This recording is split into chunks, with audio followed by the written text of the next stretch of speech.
fidèle au CLIC? Bah oui, ça fait quand même plusieurs fois que je viens. Eh bien, qu'est-ce que tu viens chercher, toi? La clim? Non, c'est quand même une bonne réponse. Et puis des témoignages des autres, des échanges, comme d'habitude. Mais franchement, ouais, c'est un moment super excitant. On est tous super contents de venir. On sait qu'on va rencontrer des gens motivés, intéressés, qui ne considèrent pas leur boulot comme une galère. Et au contraire, c'est un espace vraiment d'échange stimulant ici. C'est la première fois? Non, c'est la troisième fois. Troisième fois? Oui. Donc il va peut-être falloir qu'on me donne des étoiles à ceux qui viennent régulièrement, c'est cela?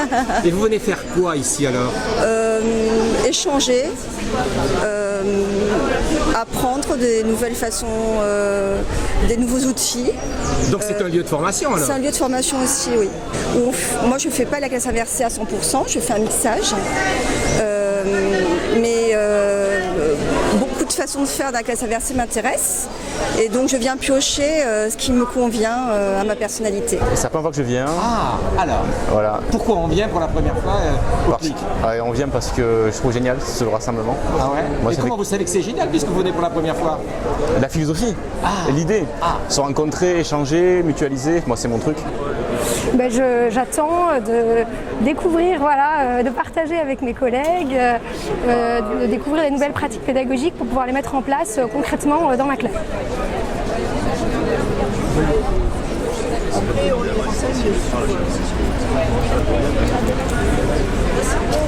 Vous avez choisi votre programme?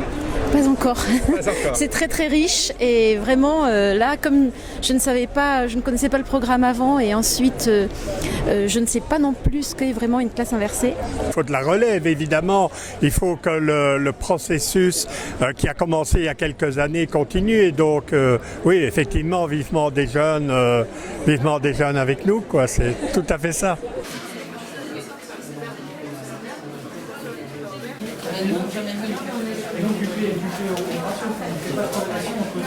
Il y en avait un justement qui venait de cette école-là et qui présentait un petit peu. Cet atelier, quel est son thème? C'est comment gérer une classe avec une mise en place de cartes de jeu inspirées des jeux de rôle. Il y a du monde. Oui, beaucoup de monde, ouais. Et il fait très chaud. Quelle explication à ce que ça ait?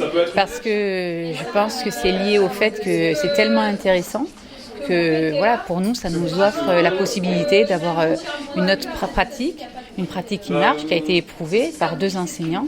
Et donc, voilà, on est motivé pour venir alors que c'est dimanche après-midi, il fait chaud, c'est l'heure de la sieste. Et que voilà, mais on y est bien, malgré tout. Les conditions extrêmes.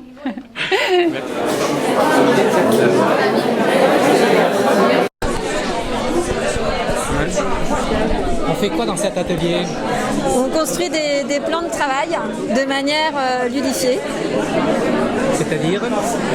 On essaye déjà de les construire par niveau, du niveau débutant, confirmé et expert, et puis on va essayer d'apporter une petite touche ludique pour accrocher les élèves. Comment expliqueriez-vous ce que peut être un plan de travail? Un plan de travail, on essaie de définir la progressivité d'apprentissage des notions pour vraiment que les élèves fassent pas à pas, avec des pas vraiment faciles à franchir pour pas qu'ils se découragent. Je pense que ce serait une définition... En autonomie? En autonomie, oui. Et en oui. Ou en groupe, oui. Oui. Ou seul? Oui, toutes les possibilités. Mais je pense que c'est ça, c'est la liberté qui est important aussi. C'est quoi un plan de travail? C'est une somme d'activités qu'on propose aux élèves quand le prof n'est pas là. C'est ce qu'il a expliqué. Comme ça, les élèves sont en activité tout seuls. Le plan de travail, c'est la feuille de route qui permet aux élèves de se guider et d'être acteurs de leur propre savoir. C'est mieux. Bientôt été naturel. 100%, ça marche. Quelques petites précisions, alors on va revenir sur le plan de travail. En tout cas, moi, ce que je veux mettre en place, c'est justement des pratiques coopératives. Des élèves qui s'associent pour traiter ensemble une problématique et qui ne font pas que des parties séparées et qui regroupent derrière. Je veux vraiment qu'il y ait un travail coopératif. Pour pouvoir faire ce travail coopératif, je vais attribuer des rôles. Je vais donner des consignes claires. C'est-à-dire, pendant un moment de cette séquence, pendant lequel on va dérouler ce plan de travail, des élèves devront forcément apporter leur aide à d'autres élèves ou l'exercice expert, par exemple, devra être fait à plusieurs. En SVT, un montage expérimental, ou en physique, etc. En mathématiques, la production d'une forme géométrique, là je sors de mon domaine de compétences, vous l'avez bien vu, je vais changer vite de sujet.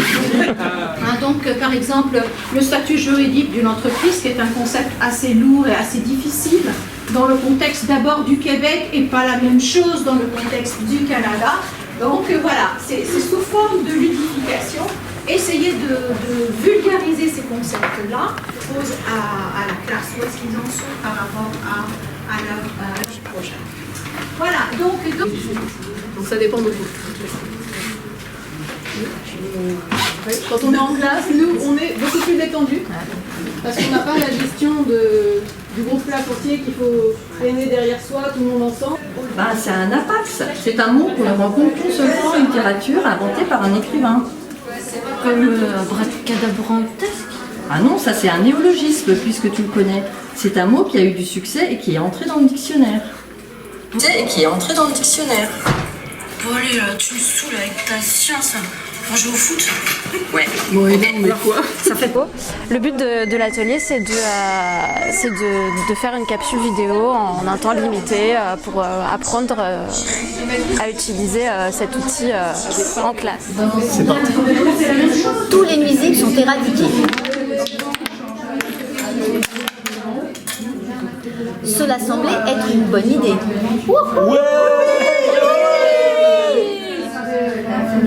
Mais, en tuant les moineaux, les insectes vont pulluler et ravager toutes les cultures.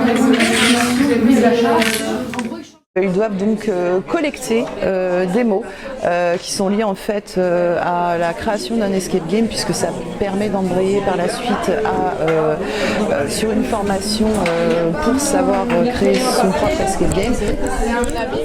Ah oui, mais si on l'abîme...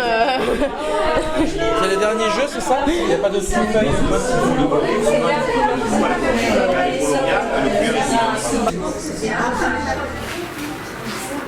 C'est la climatisation? C'est ça, climatisation inversée. Qu'est-ce qu'ils font, non? Ils font un rallye touti, ils participent comme les élèves et dès lundi, ils vont mettre ça en pratique dans leur classe. Très bien. Vous êtes d'accord? Avec grand plaisir.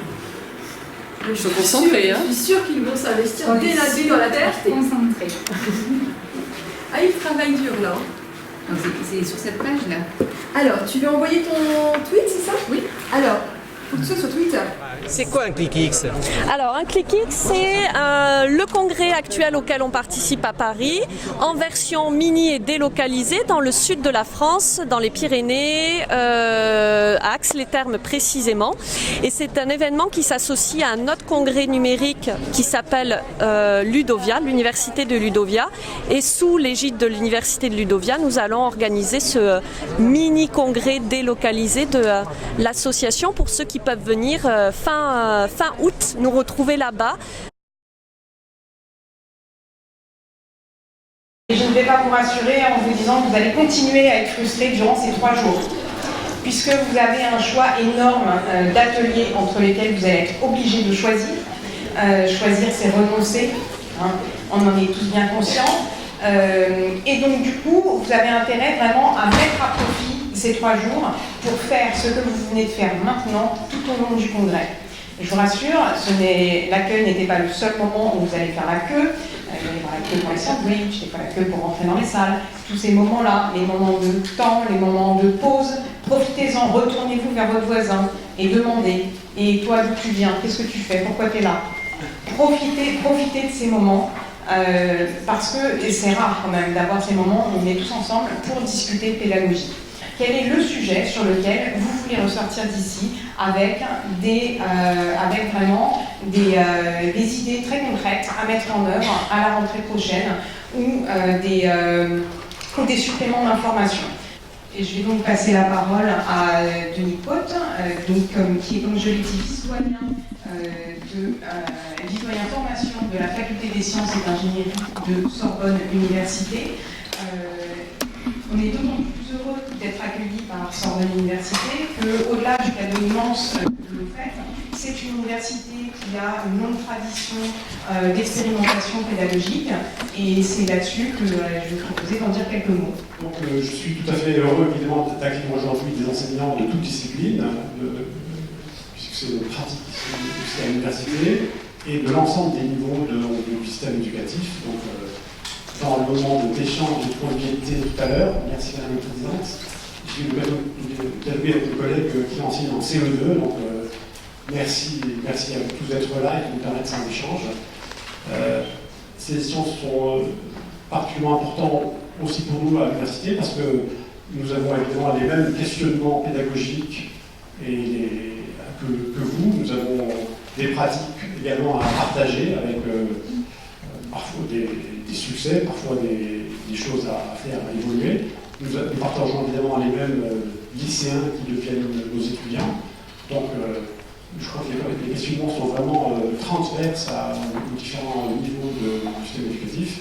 Et donc, c'est très heureux que ce congrès permette de rassembler tous ces acteurs, donc finalement de la formation de nos enfants, de nos jeunes, depuis l'école primaire jusqu'à la direction du numérique pour l'éducation qui vous soutient depuis très longtemps. Peut-être historiquement, dès 2015, la directrice d'alors, Catherine Belletti-Bizot, avait également introduit le CLIC 2015. Et c'est un soutien qui s'est, dès l'année suivante, traduit très concrètement pour l'organisation d'un CLIC beaucoup plus large, donc un soutien financier important, que nous sommes vraiment ravis d'avoir soutenu ces différentes années, et notamment cette année encore. Donc merci encore une fois, je le répète, mais sans la DNE, ça serait vraiment extraordinairement compliqué d'avoir ce congrès. Et à titre un peu plus personnel, Jean-Marc Merriot, dans ses fonctions précédentes, avant donc d'être directeur pour le numérique pour l'éducation, nous avait déjà soutenu. Et donc la question qui se pose à chacun d'entre nous, alors sûrement plus à vous qu'à moi d'ailleurs, comment apprend-on aujourd'hui? Et c'est une vraie question à laquelle vous êtes amené à pouvoir, et vous allez être amené pendant ces 3 jours, je pense, à pouvoir trouver quelques réponses à cette question. Le numérique, donc, et en tout cas, je fais partie de ceux qui pensent qu'il y a un formidable levier pour accompagner l'évolution des pratiques pédagogiques, mais là encore, nous ne sommes qu'au début de l'histoire, parce que je pense que nous n'avons encore rien vu dans l'apport du numérique, dans la transmission des connaissances. Je pense qu'on est, voilà, on a plein de choses qui, dans les 50 prochaines années, vont être amenées à émerger, et il va falloir aussi qu'on puisse réellement prendre en compte toutes ces évolutions, sûrement anticiper un peu aussi, et surtout s'adapter.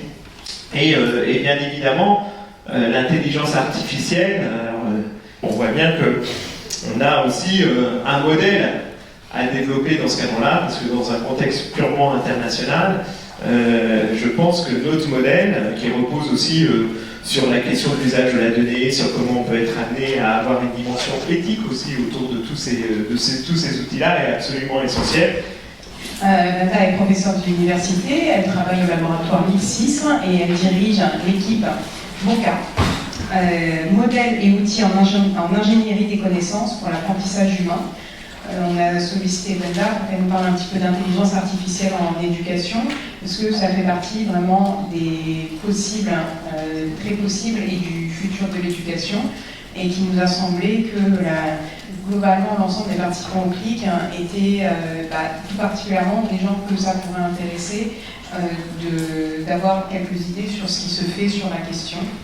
Déjà, merci de m'inviter à ces très jolis colloques dont j'ai entendu parler plusieurs fois par des personnes très différentes, parce que c'est vraiment un public magnifique, volontaire, qui a envie, qui innove, qui est dynamique. Donc on rêve que de ça quand on fait un séminaire.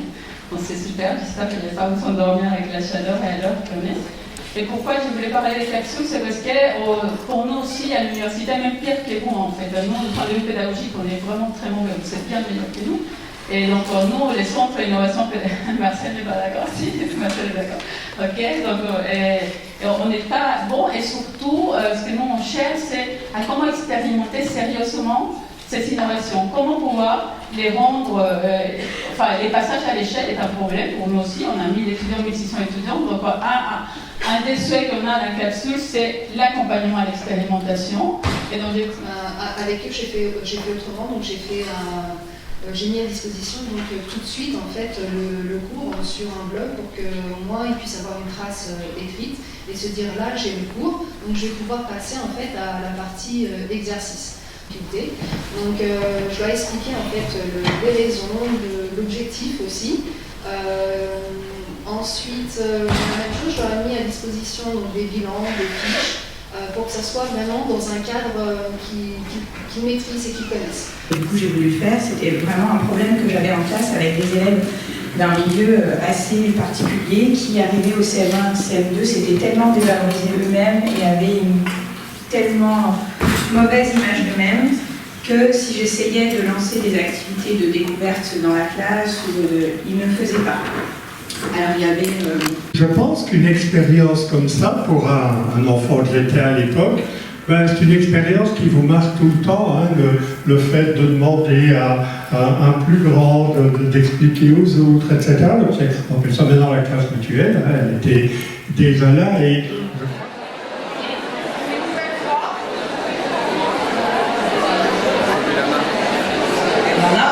Déjà écouté Jean-Charles Payez. Donc c'est un très grand plaisir pour moi d'accueillir Jean-Charles Payez pour ce 4e clic. Jean-Charles Payez est donc vice-président innovation de l'Université catholique de Lille. Et c'est aussi quelqu'un que dans cette communauté on connaît bien parce qu'il a énormément contribué à développer le concept de classe renversée qui pour nous en fait rentre dans justement cet ensemble de pratiques qu'on appelle classe inversée au pluriel parce qu'on sait bien que c'est vraiment toute une diversité. Je le remercie aussi particulièrement parce qu'il a pris du temps pour participer au comité scientifique, donc il est aussi totalement responsable de la qualité des ateliers auxquels vous pouvez assister, de leur diversité, de leur richesse, donc un grand merci. J'ai rajouté effectivement une introduction plus personnelle, j'ai demandé à Jean-Charles est-ce qu'il y a des choses que je dise spécifiquement dans son introduction, il m'a dit tu peux dire que je suis un prof bizarre. Alors ça, il me dit non, dis pas ça. Ah, j'ai dit c'est trop tard, c'est dit. Et j'ajoute une nouvelle couche de remerciements, de prendre du temps d'être avec nous ce matin, puisque Jean-Charles, cet après-midi, va aller courir 130 à 140 km.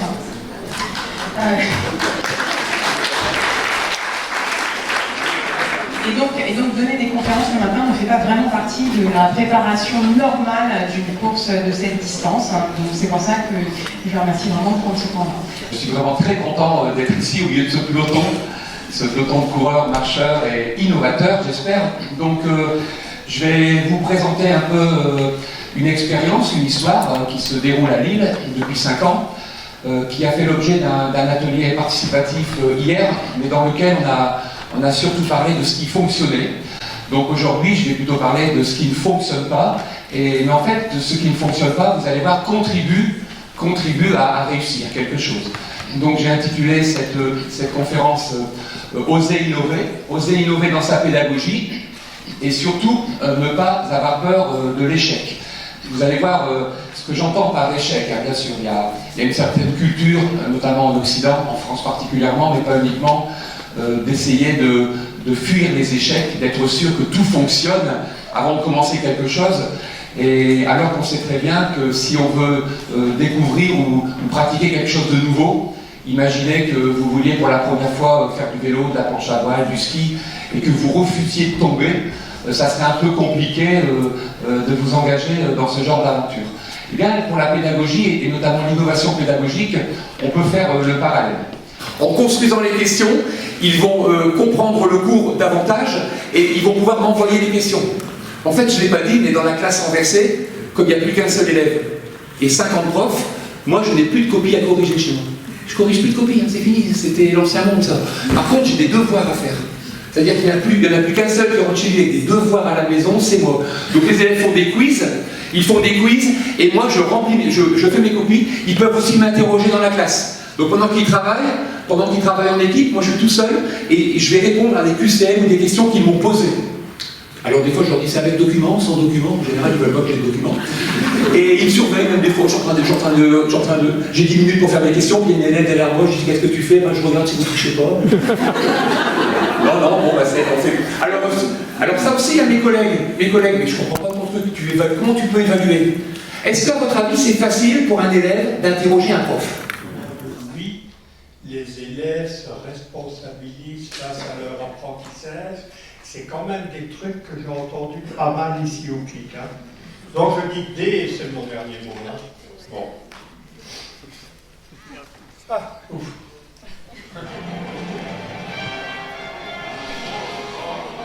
Fusée, hein. Vous atteignez la fusée. Hein. Vous avez remarqué que c'est des niveaux en relation avec le ski, parce que c'est vraiment... Oui, tout à fait. J'ose pas imaginer le dernier. Oui, du coup, pour ma part, ça m'a préparé pour le post-bac, mais sur 2 points qui sont assez importants pour moi. Donc, dans un premier temps, comme j'ai abordé tout à l'heure, les travaux en groupe. Donc, ça m'a permis de mieux m'organiser et de surtout me sentir concerné par ce que je fais. Parce que souvent, quand on me dicte un peu trop ce qu'il faut que je fasse, je m'en écarte. Là, je me suis senti concerné et je me suis même rendu compte que je pouvais être moteur dans ce que je faisais. Et dans un second temps, ça m'a aussi appris à communiquer avec les autres et ne pas être trop individualiste. Et je me rends compte que ça apporte énormément de choses. Moi, je suis en prépa, donc il y a le système de colle qui sont des oraux. Je pense que vous connaissez, peut-être pas. Donc dans les cols, les oraux, on se retrouve à être donc à la place du professeur sur un tableau qu'une question de cours. Et c'est tout bête, mais j'ai eu l'impression d'être en cours de spé physique, quoi. J'avais mon tableau, je faisais mon travail. Et l'échange avec le professeur n'est pas le même parce qu'en colle, en tout cas, on a de l'aide, c'est-à-dire qu'il va nous orienter si on fait une petite erreur dans notre exercice. Et là, c'était pareil en cours de physique-chimie, donc ça incite l'élève à prendre des initiatives, à essayer dans sa démarche, à essayer, parce que de toute manière, c'est légitime ce qu'il fait. La fin d'un clic, c'est toujours, la fin c'est toujours un petit peu triste, on se sépare, normalement j'espère que vous avez pas seulement appris, mais vous avez aussi rigolé, hein, que vous en avez profité, c'est aussi un grand moment humain de rencontre, donc on espère vraiment que vous avez profité. Je vais repasser le micro parce que je ne sais plus trop quoi dire. Chaque personne qui est venue cette année, l'année prochaine, vient avec un ami ou une amie.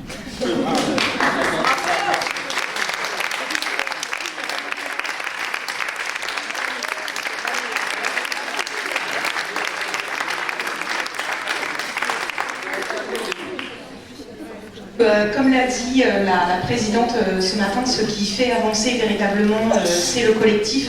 Et je pense que ces 3 jours l'ont montré. Donc bravo à vous, bravo à nous, et bravo et à l'année prochaine. Juste, vous voyez quand même qu'il a passé beaucoup de temps ces derniers mois. Je pense que c'est bien que ce soit toi qui clôture. Je voulais surtout remercier la quinzaine de bénévoles qui étaient avec nous chaque semaine, chaque jour. Je pensais que j'allais en perdre quelques-uns en chemin, et ça s'est pas passé. J'accueille aussi. Donc merci à vous. Je suis un peu triste que ça se finisse, parce que ça m'a pris beaucoup de temps. Et bravo, je suis très heureuse que ça se soit bien.